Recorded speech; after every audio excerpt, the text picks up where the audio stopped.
So I was going home, I was going inside, and I realized, yo, the basil plant is getting a little, like it was just sitting here, and it's getting a little wilted. I'm like, what could I make with basil? Like, what could I use this for?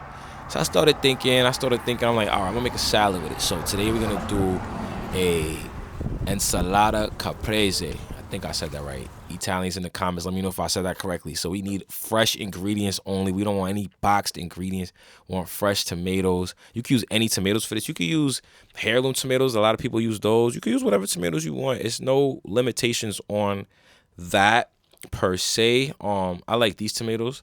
So make sure you cut them up. You want bite-sized pieces because you don't want a piece of tomato that you can't fit in your mouth. So make sure you get bite-sized pieces. We're gonna chop up these tomatoes. Try not to manhandle them. Try not to make them change shape because we want that beautiful circle oval shape. So I'm gonna go ahead and cut these up. As you can see, I have my fresh basil on the side. I have my fresh tomatoes, freshly cut.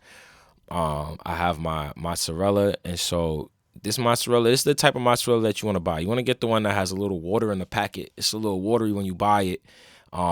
That's going to be really good. And you see, I'm trying to cut it really carefully. My knife was not as sharp as it could have been. And so it kind of like flattened the bottom of the mozzarella. But you know what? I got over it. I tried to like, I tried to pull it out and make it a circle again, but that's fine. So you want to cut up your mozzarella to be the same size as your tomatoes or roughly a similar shape and size. And now that you have all your ingredients, it is time to plate our salad.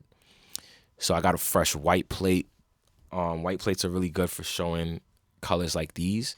You want to start with your tomato. Now, I'm doing an artistic take on the Caprese salad. Tell me if I'm pronouncing that right in the comments as well for anybody that knows how to pronounce it properly.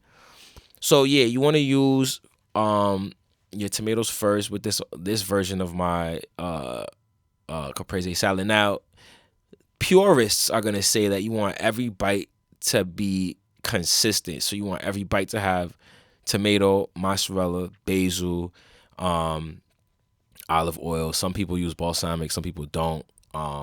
Definitely salt. Some people use black pepper, some people don't. There's many ways to do this type of salad, to make this kind of salad. But the purists are going to say you want every bite to be consistent. Now, this is an artistic rendering of the salad, so it's not going to be consistent across all bites. So, y'all can flame me in the comments for that. I get it. I understand. It's not a true caprese salad based on the way I'm arranging it. But for those who appreciate the artistic vision behind this salad, y'all gonna love this. So yeah, so as you can see, I'm trying to put everything together here. I got the tomatoes, I got the leaves coming out, and we're gonna struggle a little bit with these small tomatoes.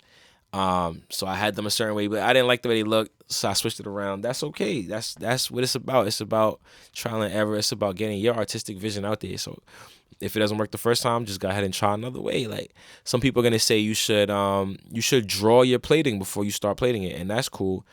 I'm not really good at drawing, so I just I try to do trial and error where I can. There's some places where you can't do trial and error. It has to be perfect the first time. So in those instances, at least try to envision it like in your head at least a little bit. But so yeah, this is where I'm putting my olive oil. Now, you really want to drizzle your olive oil on, but because this is an artistic version of it, I'm not drizzling my olive oil. And you can see I got the plating tongs. These are really nice for precision, but I'm not that good at them yet. So my precision is a little, but I'm working on it. I'm getting better with these tools. You feel me?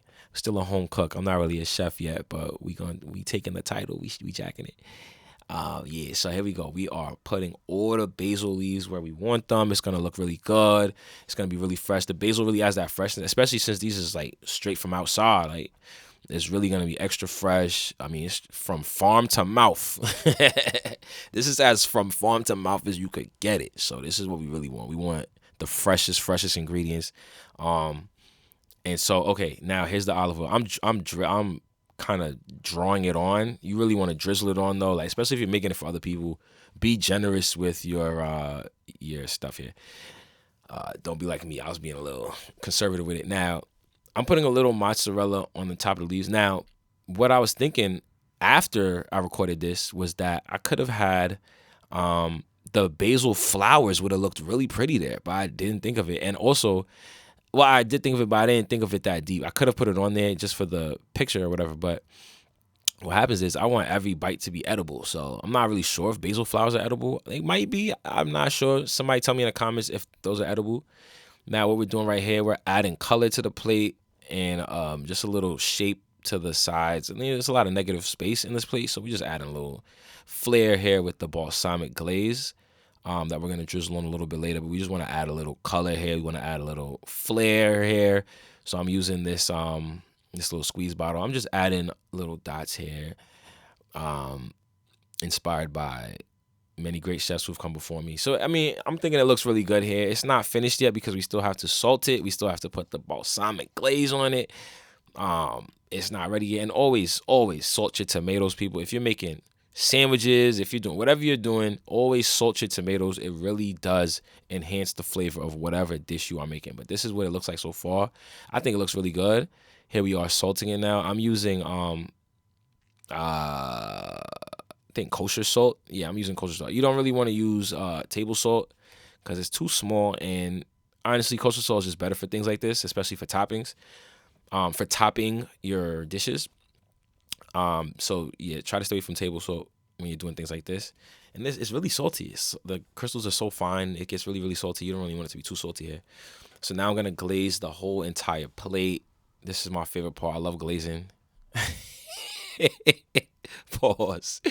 And here is my finished product. This is my take on ensalada caprese. Let me know what y'all think, man. Would you ever try this at home? What did I do right? What could I improve? You know what I'm saying? Talk to me in the comments, man. Go ahead, like and subscribe. I'm gonna see y'all in the next one.